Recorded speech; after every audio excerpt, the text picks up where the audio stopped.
What's up? I have a trick question for you. Okay. I don't accept. I will not answer. Go on. Go on. I'm about to read you a little something. Okay. And you have to tell me what movie I'm talking about. Okay? Okay. After a bad breakup, lovelorn American man goes on a quest across Europe to find sexy ladies. Joining him are his brainless buddies, and they meet up in Europe. His quest does not turn out to be easy. However, the backpackers become embroiled in many farcical, awkward, humorous, and embarrassing situations along the way. I already know what film this is. Europe, okay, and there's another review. Europe will never be the same again after him and his buddies take off for the Express to excess.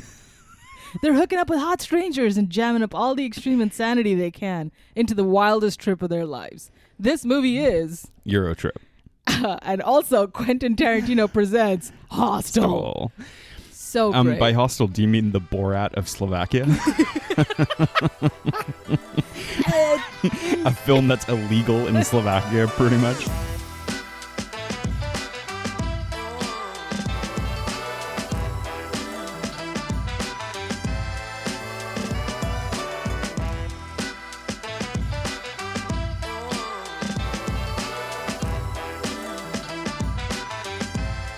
You know that... My God. Okay, so the movie we're talking about today is Eli Roth's Hostel. Oh. In celebration of a film that's coming out that no one wants to see called Borderlands, which I want to talk about for a second. But so this film is set in Slovakia, although it was filmed in the Czech Republic. Right. Český Krumlov. And yeah, actually. And which you've been to, I've correct? been to, yeah. And I went to the location where Hostel was shot. Because I was looking through my old... it could only be shot in one location because it cost $40 to make. Honestly. Yeah. There's an old diary that I had with just like locations for when I travel, like places I want to see within it. Mm-hmm. And in one page just says the word hostel and like directions to that place. So 2019, strange year for me. Why didn't it say hostel and then in big caps, jugs? Jugs. No, they're not allowed. They're not allowed. Eli Roth made this film. Slovakia was not happy about it. And understandably. I believe the Minister of Culture invited him on an expenses paid trip to come to Slovakia, which he did. That's so and good. I don't think he didn't like apologize or anything, but he gave like a talk and like clarified what happened, why, all of this kind of stuff, kind of being like, listen, it's not about Slovakia really, but he's more like, look, Americans can be dumb and not know anything about geography, and so they wouldn't even know that Slovakia exists. Well, yes. One of the things now, I didn't think I was going to enjoy rewatching this film. I kind of like this movie. I think, dude, it starts off so great. It's not good. It's not good It's at all. not a good film. Not even a little bit. And right off the bat, maybe the most strong content warning we've given since Antichrist. Yes. This is a disgusting, violent, unpleasant. Yeah. Has some old school sensibilities about women and using the F slur. Yeah. a lot. Man. They're very generous with it. But all that aside, and it not being a good film, I kind of like this movie.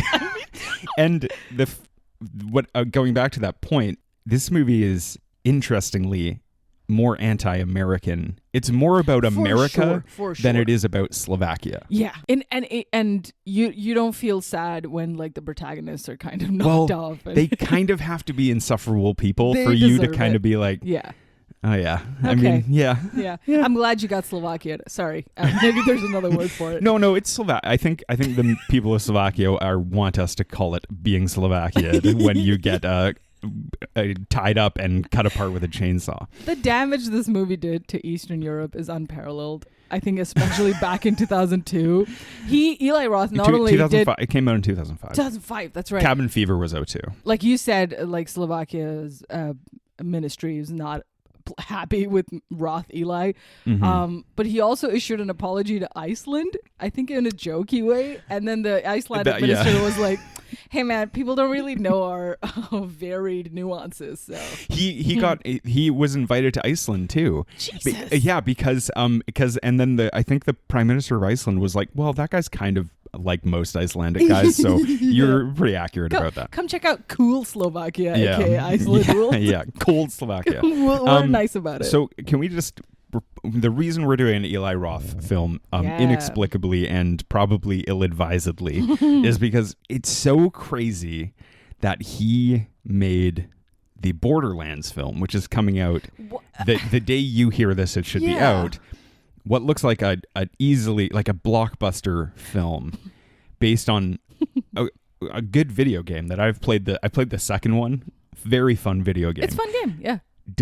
Should never be a film. There's no reason for it to be a movie. No. And I think I've probably mentioned this in the past though, but having been to lots of movies this summer so far in spring, and having to watch that trailer over and over, it is constantly met with stunned silence after people see it. Because how did they get Kate Blanchett to play like a 25-year-old? Yeah, dude. or just even be in this silliness but it's not even fun silly. It's just like a strange... I'll say this. I'm sure that Kate Blanchett has always really wanted to work closely with Kevin Hart. I think that's always been something that Kate Blanchett has always expressed great admiration for the work of Kevin Hart. And therefore, when she was offered this film, she was like, how can I pass up working with Kevin Hart? A chance to dunk on him. A chance to be a foot and a half taller than my co-star. Yeah. It looks like an absolutely absurd film. Great, and good, Eli good game, Roth, good what game. A choice. Also, I'm pretty sure it was at least in part written by Craig Mazin, the creator of The Last of Us, creator and writer of The Last of Us. A great writer, but who before Chernobyl was like a comedy writer, so I can understand why he had his hands on this thing at all. But and I'm a huge fan of Craig Mazin. I listen to script notes. I love his work. Hell yeah. But the movie looks so bad. I really hope it's one of those things where the trailer does it no justice, and also like Eli Roth is, babe. Eli Roth, and what if we watch it and we're like, wow, what a great commentary on capital structures. Babe, I know a stinker when I see one. Okay? I and hope I smell something stinky about this film. Oh no. The more so the like Vancouver, I wouldn't say where we live, it's a pretty film. It's like a mid film centric city. Yeah. People will have you believe that we're big film people up here. That's not true. No. It's mostly full of very casual people who go to see Fast and the Furious. They go to see the Marvel films. Big fans of Virgin River. But we go to a lot of movies. We talked about Kinds of Kindness recently, where it was like, we went in there's 5 other people on opening weekend.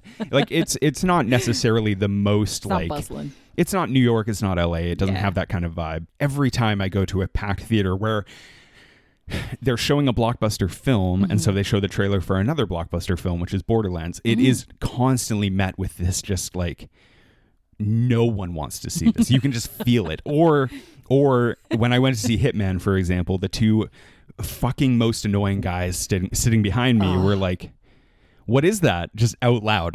like it just horrible. It's called Glenn Powell. Look it up. Jesus. It's okay. he might as well be in Borderlands, honestly. Understandably. Yeah. Anyway, so in celebration of that movie, which is unfortunately going to suck, we're talking about Eli Roth's best, he said questioningly, film. Look, I haven't seen Cabin Fever. And you haven't seen Cabin Fever? I don't think so. I don't, like, it rings a bell, but I don't have any memory of watching it. It's like this, that it's like, it's a good idea and a fun movie that's not well made or good very much. Maybe the greatest kind of summarized review.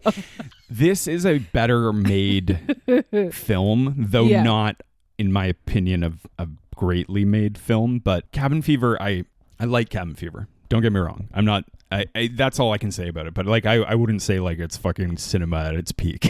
Yeah. Damn. Yeah. Was that 2002-ish? Cabin Fever. Yeah, I think so. And that was a like few his years first. Later, he does Hostel. The wild thing about the thing about Eli Roth is like I like some of his movies. I don't think of him as like a particularly like incredible filmmaker. Yeah. But the wild thing is, like, he makes Cabin Fever right after Quentin Tarantino makes a comeback with Kill Bill, right? Okay. the Kill Bills, Quentin Tarantino re-enters the public eye. And don't quote me on this because I don't know if this is how it actually happened, but Quentin Tarantino kind of like sees Cabin Fever. He's like, I fucking love that movie. And just befriends Eli Roth. All of a sudden, Eli Roth, like, it's like the luckiest thing on earth. Yeah. Like Eli Roth suddenly, Quentin Tarantino is like, but it's like if someone in power like Quentin Tarantino, who's like a bigger name, finds someone who's just coming out of their shell and like takes them under their wing. Absolutely. And nice. It's a nice thing. I don't begrudge Eli Roth. Like, I don't begrudge him at all for any of this. Totally. But like, right place, right time, right film 100%. for the right guy. Yeah. He becomes friends with Quentin Tarantino. And the what happens with this film is like, Eli Roth makes Cabin Fever. I'm pretty sure it was like fairly successful. Yeah. And people are like, oh, you should make another like indie horror film and stuff like that. And he's like, yeah, I should. And he gets other projects kind of thrown at him as a young director, like Texas Chainsaw Massacre type. Like yeah, I think the remake of it, which was eventually produced by Michael Bay of all people. It went to someone else. Yeah, a movie that I also quite like, which is not a good film, but we should do it on the pod. Which finally Eli Roth, in his argument to the Slovakian minister, was like, "Look, man, the Texas Chainsaw Massacre exists. Yeah. People still go to Texas." So Roth is like, the story behind this is he's getting all these offers. And then he's sitting in Tarantino's pool, chatting with Tarantino. And classic. Tarantino's like, what do you want to do next? Like, do you have any ideas? As Tarantino is, as a film machine, that's probably all he talks about is movies. Eli Roth is like, all of these things have been thrown at me, this thing, this thing, this thing. But I have this other idea. This guy, he like told me about this website he saw about a place in Thailand where people volunteer to have other people like hunt and kill them. For $10,000 on the dark web. It's a real website to provide for their family. Jesus. And Eli Roth was like, I don't really believe this exists, but he's like, I have this idea for this film. Yeah. And Tarantino is like, you should make that film. Tarantino comes on to, I believe, produce it, or at least Quentin Tarantino presents, whatever that means. I don't know what that means. Like, because he offers to like do executive production and he brainstormed the idea with him in his pool. Yeah. They're pretty tight, and he wants him to not do like a documentary style. Do it more like a fictional account. Because he was going to do a mockumentary. Yeah. But he's like, no, just do it serious, do it fun, do it like gore, do it the way you want to do it. And then Eli Roth was like, I'm going to call it Quentin Tarantino Presents Hostel. yeah. Fucking sick. And I mean, wow. The thing is, I have issues with Tarantino as like, not issues morally or ethically. Like, I have taste issues with Tarantino. I don't love all of his movies. I don't love all of his opinions about movies. However, all credit to the man. What a fucking good idea for a film. 100%. The execution we can talk about, but this movie idea, I'm actually like, the more I think about it, I'm like, what a good idea. Yeah, 100%. And I think sometimes I'm like, we should remake bad movies. Yeah. They should remake this film. They should. They could, right? And it's so, the ideas in it, which are like pretty surface level, but interesting, so kind of prescient for today about rich people paying to kill normies for because fun. They have like completely, they can't feel any other emotion thing, right? Like, it's the ultimate thrill. Like that one guy says, the guy who ends up being on Suits, he said, or whatever, who the American guy who he talks about, he's like, I just like, I've had, he says, and I forgive me for saying it, he's like, I've had every pussy everywhere in the world, blah, blah, but this is like the ultimate thrill. And it's like, like because there's so much stuff in the world today, so much content that's like, man, rich people are fucking crazy and they suck. They maxed out. It all even starts with stuff they eat. Like, even a culinary thing is like, I want to eat a human heart, or I want to eat a part of an animal that's about to die. That movie Fresh was about that, right? There you go. Isn't in Fresh, doesn't Sebastian Stan, which is a great film. I really liked Fresh. He harvests human bits for rich people to eat, right? Yep. And he harvests human bits from old normal girl herself, who's upcoming in Twisters. Most normal girl Daisy. Yeah, I really liked that movie actually. Damn. But it is like that, right? Like, it's got that same kind of vibe. And totally. this movie now, like, is the way Fresh is shot, beautiful. Oh, Fresh is a really well made film. And so, can you imagine that in the hands, like Hostel being in the hands of the director who did Fresh? Like a horror auteur more so than maybe Roth is doing that. Is it? I don't know. Like, it's so ripe for a remake, even though I'm sure lots of people are like, no, thank you. And I think what makes it memorable, this current Hostel, the way it's made by Roth, is because it's kind of grungy and like shot in a toilet vibe. Like, it just stays with you. Mm-hmm. Even some of the most horrific, like all the body horror is Saw-esque, right?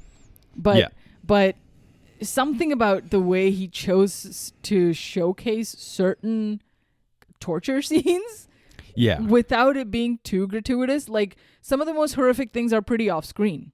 Like, you don't see, every time someone says ankle or eyeball, I only think of Hostel, right? And it's effective. I'm not sure if it's brilliantly shot, but I think it's well edited in the way that he doesn't linger too much to make it so overwhelming, because it is a disgusting film. Yeah, dude. And also, like, for one, like, so much of the budget, I'm sure, went towards the makeup and effects, right? And then another third of the budget definitely went towards black leather jackets and turtlenecks. But yeah, because they didn't have to pay any of the actors. The children in the film just got paid in bubble gum. But it is like, and the other thing too, this movie, the budget reportedly was like little under 5 million, 82 million worldwide. This incredible. Film. It's like, talk about returns. So like, fuck, man. Well done. It's such an interesting thing about this genre, where I was reading up on the torture porn genre, which we should talk about a little bit. And it's so interesting seeing a lot of the moral hand-wringing about it previously during the time, because Saw kicked off this era of like pretty intense hardcore films, and we can get into why. Hostel, which is less thrillery than Saw seems more like an idea of a film, right, where it's like it's Saw is like Seven with like tons of violence kind of, whereas like Hostel is just kind of like, at first blush, it's just kind of like they just kidnap them and fucking rip them apart, basically. You know what I mean? Yeah. But there's more ideas in it. There's more there. I think there's more there that I want to talk about. But like a lot of the pearl clutching about it at the time and since then has been so interesting, because it's like, a lot of these movies fucking are very popular. 100%. When this movie came out, everyone talked about it. I was in high school and everyone was talking about it. Because it's so interesting, because it does change in tone. Not for at least an hour. Oh, yeah. But the regular, porn is porn because it starts off as porn, right? Like right away there's titties. Great. Torture porn, if you're doing it right, yeah. If you're doing it right. Torture porn, I would assume, also immediately starts off with torture, no? But Hostel, it feels like it doesn't 100% qualify as torture porn, but just as regular horror. I completely disagree. No, because it takes so long to get into the torture. And there's all this plot and all this like fun humor that leads up to, to it. Some hilarious, timely, and respectful humor is it's a hallmark of this film. Yeah. No, my thing about torture porn, and I have to say, I think these movies are really fascinating. I haven't seen a lot of... I wrote down some examples, and I haven't seen a lot of them. No, and that's not true. Sorry. I've seen a lot of them, but I haven't seen some of the more insane ones. Yeah. My vibe on these is that, like, to qualify as torture porn, they have to be human on human violence. Yes. It can't be, like, supernatural. Okay, yes. Totally. And they have to not... frankly... they have to not be very scary. Yeah. They have to be more dreadful and gross. Yes. Because a lot of the movies, they forego scares for just awful visions. Can we talk about a couple of them? Yeah, and it like leans into snuff, no? Like it's 100%. Oh, yeah. Yeah. There's, I think another category is that once Charlie Sheen calls the fucking FBI on your film, that is when it qualifies as torture porn. What is that referring to? Guinea Pig 2.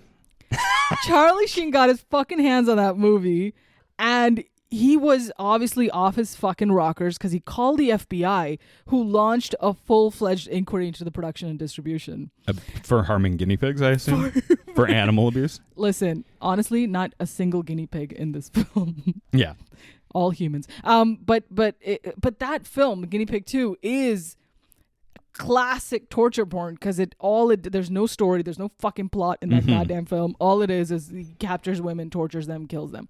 Yeah. for the entirety of the film. Yeah. And so Charlie Sheen obviously is like, alarmed. Yeah. But because of his actions, a film like that got even more attention. And then so the degree the Streisand effect, right? Yeah. Yeah, there you go. And like that also is shared by Hostel and Saws. Hostel is a movie where it was just like, it's so insane you have to see it, basically, right? And that's the whole kind of thing. It was like, do you remember when Paranormal Activity came out? Yeah. And the ad campaign for it was that they shot the audience in test screenings. Nice. Right? Nice. So you would see trailers of the audience freaking the fuck out, right? Genius. And it's stuff like that. Like Paranormal Activity is something totally it's different and like a different genre of horror in and very effective, and certainly was a huge thing at the time. Because they launched 700 sequels from that. But it was one of those movies where it's just like, yeah, you got to really... And it's the same... Blair Witch had the same thing where it's like, people are like, what, is this real? Like, is this a real thing? Right? I think the more recent one is the Poughkeepsie tapes. I had honestly, I didn't know that it was not real when I watched it. It was alarming. It's so fucking scary. There's so much tension. There's no... gratuitous horror on screen, but it's just very like documentary styles building of tension, and there's no real plot, but it's oh my god, and terrifying. And those, when you like advertise a movie outside of being like, it's a good movie, you should see it, and it's something else where it's like Blair Witch is like, it might be real, you know. Paranormal Activity is like, it scared the fucking shit out of everybody. For sure. Hostel is like, it's so fucking insane, you have to see it. Now, it's the same. So going back to the torture porn genre, I was like reading up about these kinds of things, and I read this like this IMDb list, which was hilariously inaccurate sometimes, but also very funnily, it had like 200 of these films that were tagged as torture porn. Around down like in the 30s, there was Justin Bieber's Never Say Never or whatever. What the fuck? And I was like, that's very funny by every IMDb user to do that. Like but Shrek, but it's the gingerbread man. It also had stuff like, it had like Silence of the Lambs, and I was like, that doesn't really count and things like that. But then it also had, so a big, like, I read this article where they were like, Saw is like the granddaddy of torture porn films. And I'm like, no, that's not really true in my opinion. When did Saw come out? The year before Hostel. Oh, just a year. Yeah, right? Okay. So Saw, another movie we want to cover. But I was like, that's not really true, because like there was films like this, they just weren't. Saw was like phenomenally successful, right? One of my favorites. It's just good. It's just good. Saw is wild because like, again, speaking of, they actually released 700 Saw films, but it doesn't have very good reviews from critics, and yet it's kind of universally seen as like a modern classic. Yeah. And I think I might be speaking out my ass, but like most people are like, if they don't like it, everyone knows what Saw is, right? Everyone can tell you what happens in Saw. And okay, but before that, in my opinion, I'm not like a horror expert. I don't consider myself one. But like before that was like the rape and revenge genre, I think, was the forefather to the torture porn. Oh, yeah. Because like rape and revenge had one storyline. Someone gets assaulted sexually. Yeah. And they get revenge. Yeah. In some gratuitous way. Or someone gets revenge on their behalf, right? So like Last House on the Left is a good example of that. I Spit on Your Grave is a good example of that. Yeah. Even as far as like Deliverance, which is like, I've never seen Deliverance, but it's supposedly like an incredible film, but like something like that, right? Now, those movies, in my opinion, are like slightly more sophisticated in outside of torture porn, because torture porn is kind of like, forget the revenge. Just stick with the absolute pain. Just bring the pain to people. And I think where that started, in my opinion, is this movie called Salò. Have you ever heard of Salò? No. Salò is, it's called Salò or 100 Days of Sodom. It's my God. It's an Italian film. Oh. And it's based on the 100 Days of Sodom, which was a book by Marquis de Sade. And it's like, now I have seen Salò. Do not watch that film. It's fucking crazy. If you don't like watching people eat shit and things like that, it's really not for you. All right. But it's a movie where it's like, it's if you can put up with all the grotesqueness of it, actually an interesting film that has this weird allegorical message that I'm not totally clear about, because I wasn't going to be like, I'm going to rewatch that so I can really break it down frame by frame. But it is like, all it's about is this like allegory that has to do with torturing people. Okay. And it's about these people who they kind of abscond to a house with a bunch of young Italian people who are just naked the whole time, and then they just do disgusting things to them. Of course. Sex, rape, torture, kill, all these kinds of things. Yeah. Because much like Hostel, they're wealthy people from the Italian fascist regime who have experienced every height of every extreme, and they know that the regime is going to fall, and therefore they want to experience anything they can before they are inevitably killed for their actions, right? Wow. It's volunteer to die? No, they know the they know that they're going to be killed, basically, right? Boy. From the fall of the Italian fascism. Boy. That's what I remember from that movie, but it really feels like the one that like kicked off this whole thing. But because of it was in 77 or 76, some late 70s. Jeez. But I think because the slasher genre so took over in the 80s and 90s that the kind of torture porn kind of lay dormant until Saw made it a potentially financially viable thing, right? Jeez. And so from there, like recently, there was like The Human Centipede, very famous. Oh, yeah. A Serbian film, very famous. Right. Famous in circles of people who are like, do you want to see the most disgusting shit ever? A Serbian film, which is, again, also full of weird allegories about I feel like that film Serbia. alone led to the rise of 4chan. Like, just, they needed a platform to talk about Serbian Well, film. frankly, I'm pretty sure because that movie is banned so many places, it's like the only place you can get it is by pirating it or things like that. No, I mean, good. It's the same with good.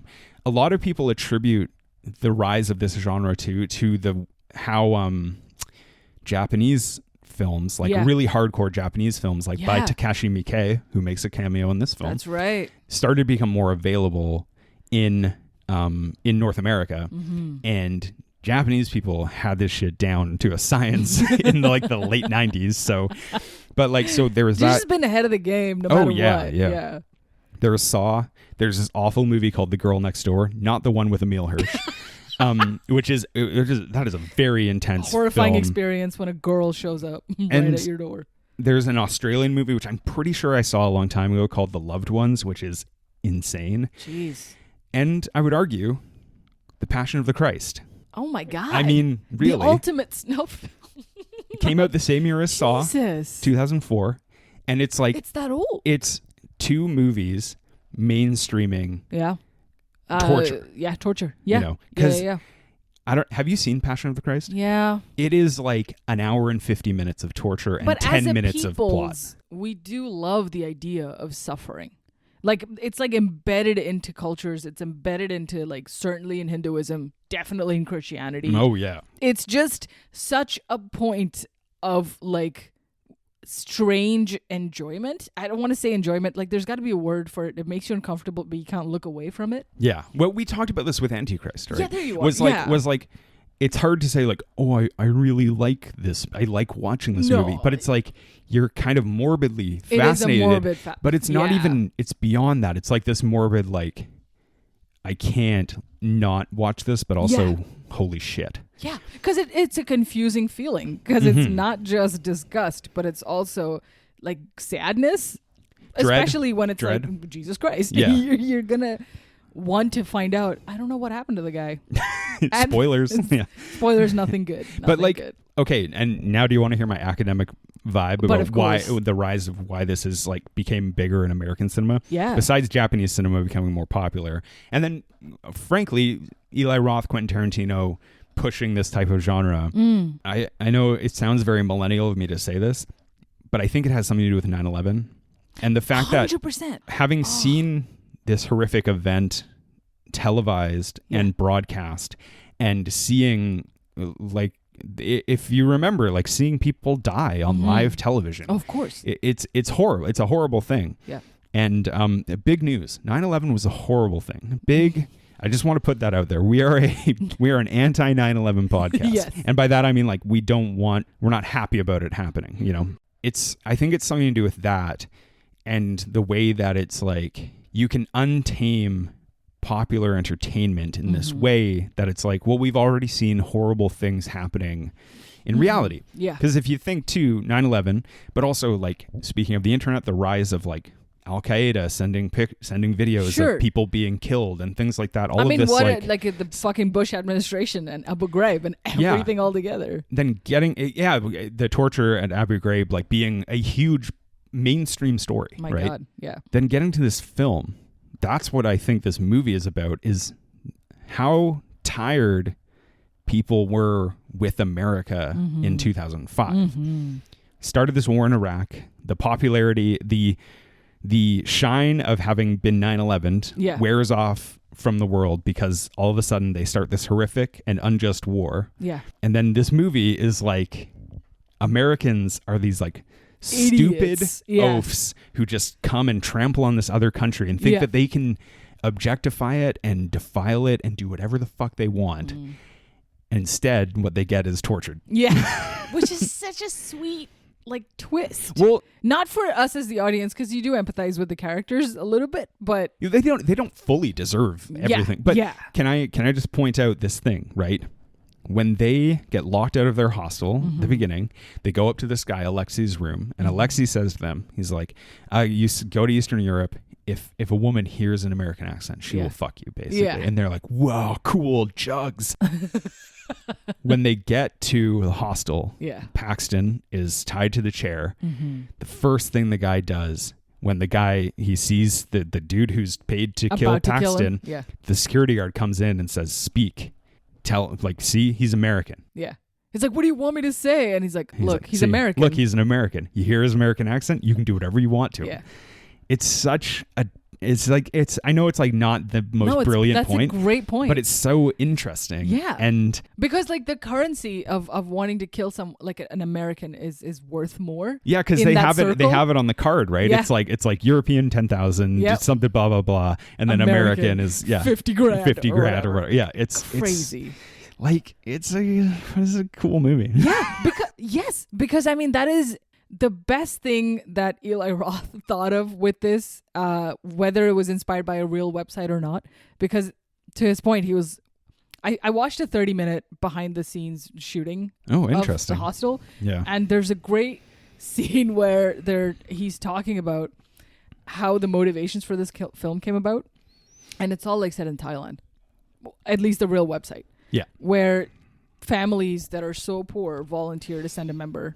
Yeah, this was the dark web one that the guy told him about, And so him, in your analysis of like the post 9/11 version of like why the world has decided to punish Americans can be turned upside its head with Hostel. And having, of the three kind of protagonists, only one is a true American. Because Paxton is a German. Kind of. He's part German. He's part but German, also part American. The actor is Latino, Jay Hernandez. Right. Yeah. Yes. Yeah. And so it's nice that he survives. Yeah.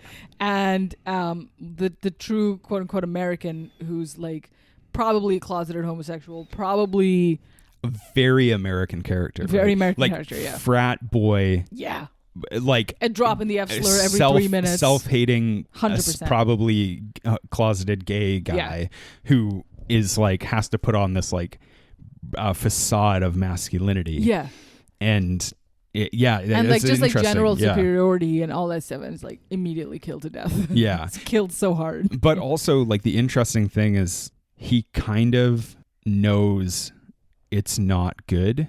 Like he doesn't love, like the difference between him and Paxton is, and this might have to do with the fact that he's closeted homosexual. Yeah, is like Paxton is just kind of like just he slam these Russian ladies and blah blah, and he's just kind of like I don't know if I really liked like this heartless conquest of Eastern European pussy or whatever, you know, like and it's so interesting, and then for that he gets mercilessly killed. Punished Yeah. very badly. Yeah.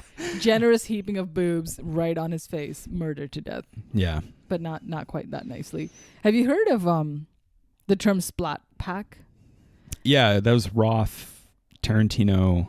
Yeah. Who else? There's two others. Like so many. There's Yeah. like 10 directors. So it's just a term coined by this film critic. I forget his name. Alan Jones, I think. I'm not sure. I love Alan Jones. He's one of my. He's great. He's Alan actually, Jones, good writer. Alan Jones is behind me right Okay, now. man. Yeah. David Thomas.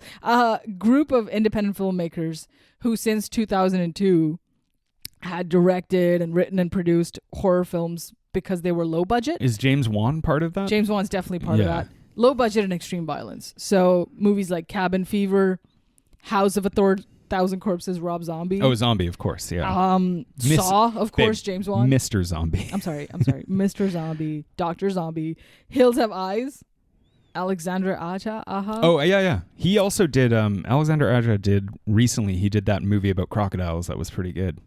Was it Crawl. called Crocodiles? Oh. It was where they're stuck in a house and there's crocodiles. Oh, fuck. That is my A terror. pretty good movie. Oh, Yeah. God. I liked it. Planet Terror, Robert Rodriguez. Rodriguez, of course. Yeah. So like a handful of these guys who just like dominated the fucking industry since 2002. Yeah. Interesting to your point, exactly post 9/11. It's interesting because also with Zombie, I think with Devil's Rejects and House of a Thousand Corpses. Now I've never seen House of a Thousand Corpses. I don't remember it if I have, but I've seen Devil's Rejects. That is not a good film. And so Rob Zombie, I think actually can make a good film. I've seen a couple of his more recent ones, and he's a good filmmaker. But those early movies, like I don't think are very good. These guys who are kind of separate from the quality of their directing, are like lumped together because it's like they're such shocking schlock that you got to see it. Now I have to say, I think James Wan is a very good director, and I think Saw is probably the best of those. Now if this was the 90s, this would get me fucking hosteled. Canceled. I think Robert Rodriguez is not a very good director at all. I think he's only made one good movie. Yeah. Sin City. And but that kind of doesn't matter because like his movies, regardless of what I think of them, are still kind of like fun, goofy. Planet Terror, there's a fucking chick with a rifle in her leg, right? Like it's great stuff, but it's I don't know, it's interesting because James Wan went on to be like a prestige horror director, in my opinion. Absolutely. Conjuring too. Insidious, like yes. Yeah. And the funny thing I have to say, so Lee Whannell, who co-wrote Saw and is the other guy in the room, not Cary Elwes. Is the actor. Lee Whannell is one of the most slept on directors in the world right now. Damn. He directed The Invisible Man, which we that was have great. seen. A great movie. He also directed a movie before that called Upgrade, which was awesome. And like he went on to be like totally different, but he also he has this kind of like thrillery, like Upgrade has like some very violent moments and stuff. So he has this like, he came out of horror and is now like Invisible Man arguably is horror as well. He's also I wouldn't call him part of that group, but he's just such a good director. I gotta shout him out. James Wan he made one movie that shook us qualifies, as a yeah. And then but then it is a genre former. I think he directed Saw 2 as well, but still like it. Yeah, I remember that being tossed around at that time and hearing of those guys and being like, well, all of them have made quality films at one point, certainly. So, fucking Hostel. Like, first of all, the fact that this movie even happened in a swimming pool, but of course it did in fucking Quentin Tarantino's backyard. Also, even during the making of it, there's in that kind of behind the scenes stuff. Eli Roth is talking about filming in Slovakia and some of the extras that they had, like the taxi driver who was too drunk. Yeah, he showed up so drunk they had to get a body double. Yeah. So there's these outtakes of the drunk guy recording his lines, and he's like, "Hey," "Hey," and he's so out of it. He's so fucking out of it. It's fantastic. They tried, not for nothing. Also the street kids. The kids, yeah. The punks, those are real street kids. Oh, yeah. So he was like, hey, street kids, do you want to be street kids in my film? I'll pay you in gum. Yeah, and bubble gum. Probably did. Yeah. So many little like quirky things that are just the definition of low budget. Yeah. Oh yeah. It's a real slap. It's like really slapped together for a film. my God. Again though, like $5 million. There's no shade to Eli Roth, but like lots of very capable films nowadays have been made for a lot less. Like because like the and arguably this saw Hostel, their popularity were part of the cause of this, but like horror has traditionally been seen as like low investment, low risk, high potential, like very high potential upside. Like you could start Paranormal Activity for $70,000 or whatever, right? And that's brilliant and all, but honestly, I think sometimes it does cause like studios to kind of be like, well, we won't invest in much more than, but then the Poughkeepsie tapes, it didn't get any distributors. It didn't get any, launched at Tribeca Fest, and then they're just like, nah, man. Yeah. This is rough. But I don't think that movie made like money the way Hostel did or whatever. Not even But close. Like, look at fucking Paranormal Activity. It was insane. It was insane. And well deserved. Yeah. Because it's an exercise in tension building. There's like actual emotions beyond gore. Or like there's no gore, first of all. Like Paranormal Activity, I think, is like a good experiment and a successful one. I don't think it's a particularly good film, but not even the first one. No, I think the second one is better if I remember correctly. I've seen like all of them for some fucking reason. Me too. And they have like all of them have like moments of really interesting brilliance to them. Yeah. But none of them I find to be particularly good, and none of them really recapture like what the Blair Witch Project captures. Oh, dude. I still think they're for a long time they were just all on Netflix, and I was just like, working at a job where I was like, fuck me, this is so boring. I should watch Paranormal Activity. It was way more interesting. I want to feel something real. Yeah, I want to feel outside of my terrorized. job. Yeah. Hell do you yeah. Do you want to talk about the plot of this movie? I do. Let's get into it. I'm gonna do it from memory because there's not a lot of plot going on. Brilliant. Here. Yes. So Paxton, Josh, who is very American. Yeah. And Ollie from Iceland are partying in the Netherlands. They're in Amsterdam, and they're doing what a billion frat guys went to Amsterdam to do. They go to shitty clubs and try to pick up ladies and smoke hash and do mushrooms and shit like that. That's cool. Mm-hmm. They go out one night. They get locked out of their hostel. They get invited up to a room, which is, you should always do that. Just always go up. Especially when one of the guys yelling at you is Quentin Tarantino. Yes, exactly. Yeah. From the balcony. Yeah. If Quentin Tarantino is throwing empty bottles at you from... Seek shelter. Then you've done something wrong. Because normally he'd be like, yeah, I want to party with you, man. Let's talk about Korean cinema. Yeah. No wonder there's all this like a fucking toe cutting off shit, and Tarantino's like, no, please, anything. I don't know about that, but so they go up to this guy's room, and he's like, they were like, we're gonna go to Barcelona, and he's like, nah, Barcelona's overrated. And to be fair, we said the same thing. We went to Spain. Yeah. And we never went either. Yeah. Someone told us no tits in Barcelona. We're like, we're not going.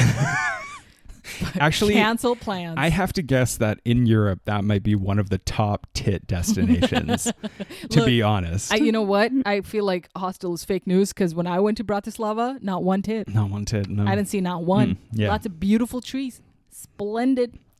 Very scenic. In Eastern Europe, the trees have tits, so that's good. It's true. Yeah. In Soviet Russia, titties grow on trees.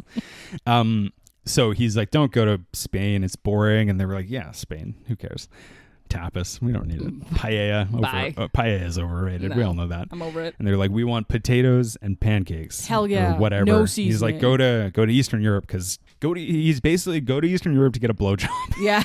and make sure you're talking American the whole time. Yeah. And they're like, oh, cool. Bald eagles. And so off they go to Slovakia.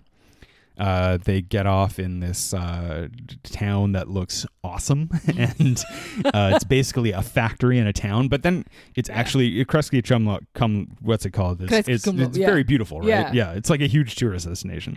The real one. Yeah. I think it's stunning. Yeah, but I've said often to you, and like not even as a joke, like Prague is one of the most beautiful fucking places I've heard. The Czech Republic is amazing. I've heard Slovakia is beautiful too. Yeah, I'm sure that they just like filmed it in winter and made it look as shitty as possible.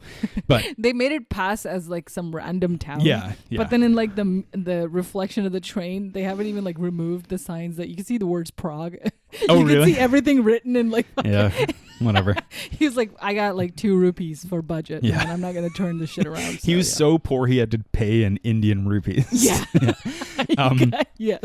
Yeah, so they get off there and then they end up in this hostel where these 2 beautiful, vaguely Eastern European women are just half naked the whole time. They're like, come to the spa, look at our titties, take your clothes off. They go out a few times, they get drunk and things like that. They hook up with these 2 women. Mm-hmm. And then Josh, they meet this guy on the train who kind of some advances on Josh, and Josh being very homophobic. He's like a businessman, right? He's like a Dutch businessman. He's got glasses, middle-aged guy. Then Josh, hold on one sec. Josh meets him again outside of a club and so, like apologizes to being like, I'm sorry I was so mean to you and stuff like that. And the businessman is like, it's okay. I will cut you up later. That's exactly how Dutch people sound. So no, don't at me, bro.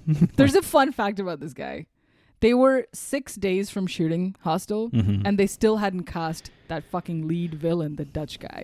Kind of an important role. A very juicy part. They were like, we're trying to get Clooney, but he just won't get. He won't get paid in a leather jacket. He's like, I don't wear glasses and I don't eat with my hands. Weirdly in front of it. So the guy, the Dutch businessman actor, I think Jan Vlasak. I'm butchering this. Classic name. Dutch. Jan Vlasak. He did not speak a word of English. Oh, nice. And he learned all his lines like phonetically which is so cool. I love those roles, and man. He nailed it. Yeah. He's the most terrifying part of the fucking film. Oh, yeah. Mostly, like, because there's this weird absentness. Like, this, actually, not absentness. There's this weird mismatching of how he reacts to things in the moment. And maybe that has to do with the fact that he's doing it phonetically. I don't know. But also like there's this weird, like he's like happy when he shouldn't be. And and kind of like never really too offended or anything. He's great. He's very just naturally good actor. Or he just is like that in real life. Yeah, maybe. Good job, Jan. Yeah. He probably came up with the eating things by hand by himself. He was like, I always do this. This is how we do it in Dutch. Dutch. We do it in the Dutch. This is how we do it in Dutchland. Yeah, and so they stay. Josh is like, oh, I want to go. Let's go back to Barcelona, tit city, tit central of the world, tit capital of Europe. And Paxton is like, yo, bro, we can stay. My favorite line was like, we can stay here. We can fuck these 2 girls one more time. Then we can go. Which really just reminds... There are so many like excellent little one-line It reminds garbage. me of you and me in Europe when we're just like, we fuck up this tapas bar one more time. We can just get some of these tapas. Fucking these pink stuffs and fucking fuck it up. 2 bites and then we're gone. Get one more bacon buddy. Fuck off. Yeah. Fuck off back to Canada. These dorks. Look, first 30-40 minutes, comedy. All right. Yeah. Even their interaction, like it's not intense. It's bad. It's bad comedy. Funny because you're like, man, 2005 was a different time. Yeah. Because they're like, oh, a clitoris, like it's on a woman. Like just bad writing. Yeah. But like coming at just the way they deliver it, it's so jackass guys. Yeah. Jackass. Kind of deliberate though. I think very deliberately jackasses. Yeah. And then in the meantime, Oli has gone missing. And we find out he's been decapitated. He's been shooped. And he is somewhere. It might have to do with that eerie factory they passed on the way into town. Oh, God. They end up staying another night. And the women drug them, basically. Yeah. But Paxton passes out in the alley behind the club. And they can't find him. And then Josh is gone in the morning. And so are the ladies. And when Josh wakes up in the morning, POV... there's a hole on his mask that's over his head. Yeah. Very Saw-esque. Great shot. Incredible shot. Like he looks around, he's obviously in a fucking terrible toilet and it's not going to go good for him. Yeah. And then in comes the Dutch businessman. The Dutch businessman who's like... in a fucking surgeon's... my man. Yeah. Like a butcher's outfit. And then tortures him. We don't have to go into details. Yeah. And then like not fun things happen to him. Not a lot of fun things happen to Josh after that. He's dead. Paxton goes searching for him. He ends up finding the 2 women, which is always a great sign. He's like, yeah, you guys probably have nothing to do with it. You should help me out. Oh, my God. The one woman takes him to the factory where there's for some reason, a bunch of not suspicious limousines and shit. Yeah. Well, does that happen? Okay, so there's a part where Paxton gets checked out of the hotel. Yeah. Does that happen after this? No. Okay. Once he goes to the factory, he's at the factory. He's at the factory. Okay, so just before that, he's like, "Oh, you've been checked out, man. Like your friends have gone, but we can check you back in if you want to stay another night." So he goes back to his room, and there's two other random ladies, women say the same dialogue, which was like fucking excellent because they're Yeah. like, "Hey, we have TDs. We're going to the spa. You should join It's us." like it's a total exact match. Yeah. same. That's when he gets suspicious. Yeah, this idiot. An hour and a half He's into like, the film. He's like 4 naked women in a couple days.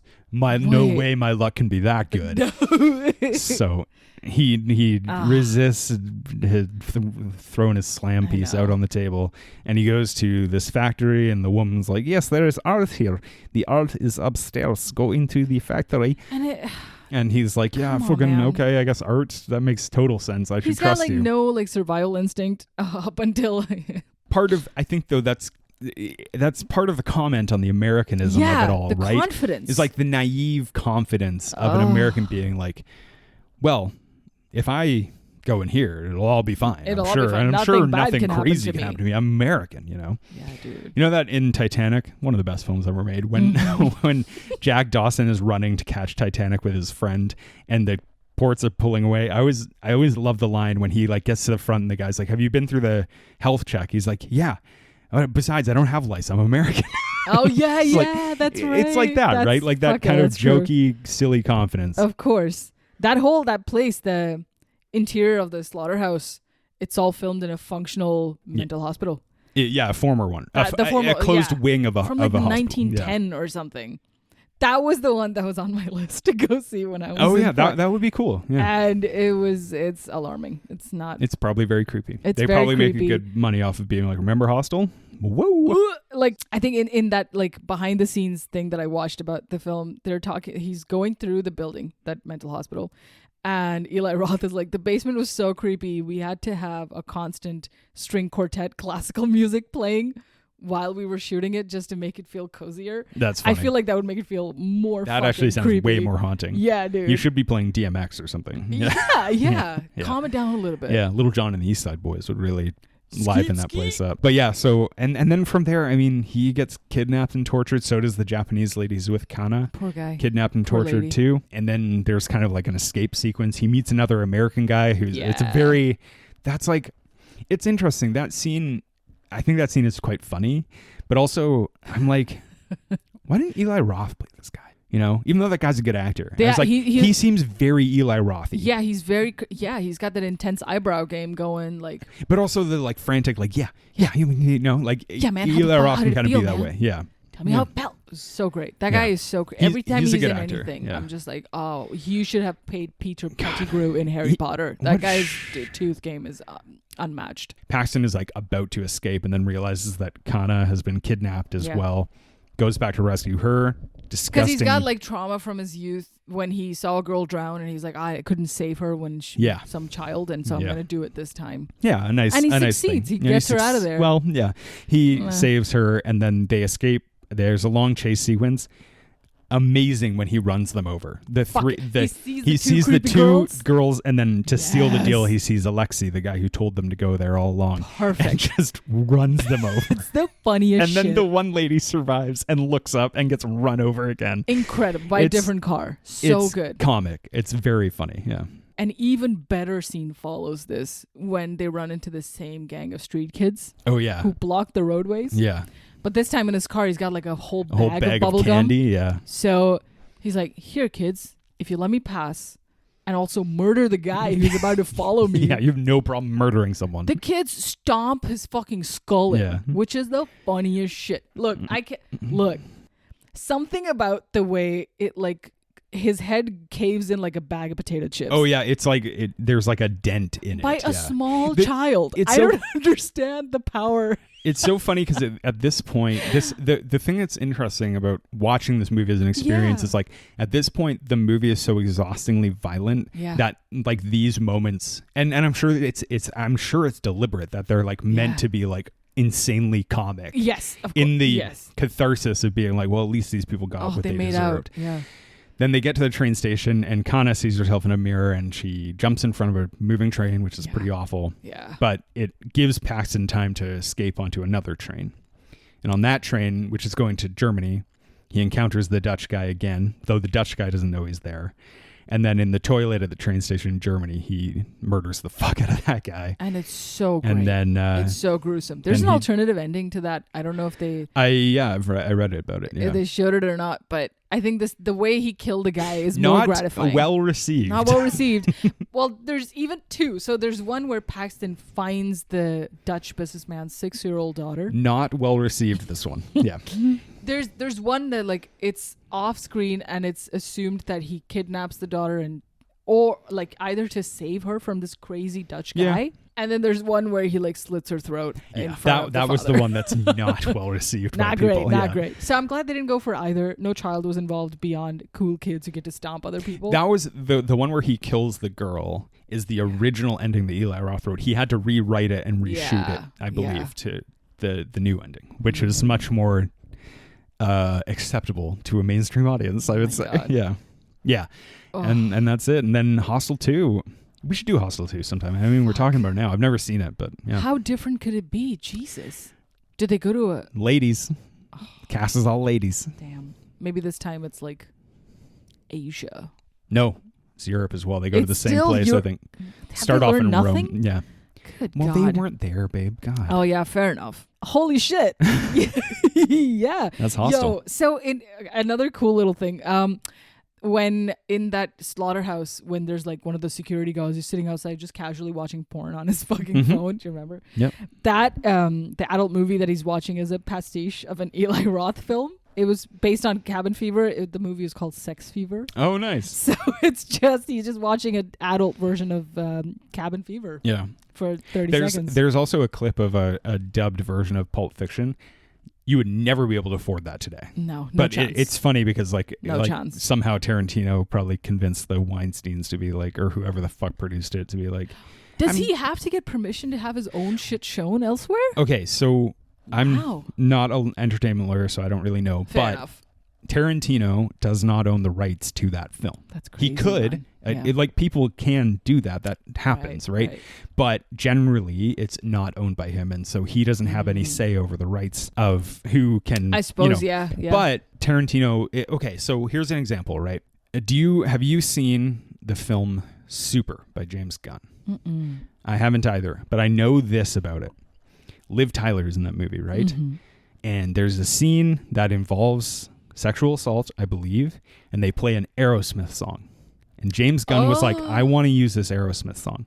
And Liv Tyler, being the daughter of Steven Tyler, oh my God, went to Steven Tyler and said, hey, can we use the rights to this song? And Steven Tyler was like, she explained it all to him, and he was like, I'll figure it out. And I don't know if Steven Tyler owns the rights to it or whatever, right? But he figured it out basically. So typically what it is like if you want to use a clip or a copywritten thing, people are like, if you pay us money to use it, then you can use it. This is why you can't really use a Taylor Swift song in a thing, because fucking whoever owns it is like, yeah, for like $5 million you can use it for 10 seconds. Yeah, I'm sure in this case, like maybe I don't know, but maybe Tarantino was like, listen, let me talk and see if we can get this done. If we can do a special thing. Which is a nice little treat.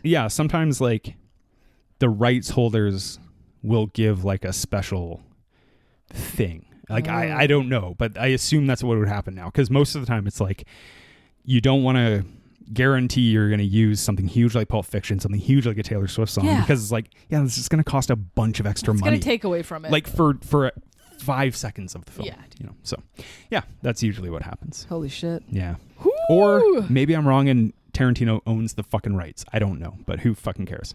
That's usually what happens. Is like, it's like why speaking of Taylor Swift, it's why she re-records all her stuff, because she wants to own the masters of these songs, because she doesn't actually get to say this or that about them because someone else owns them. It's kind of a fucked up thing. Exhausting. Jeez. Yeah, it's dumb. It sucks.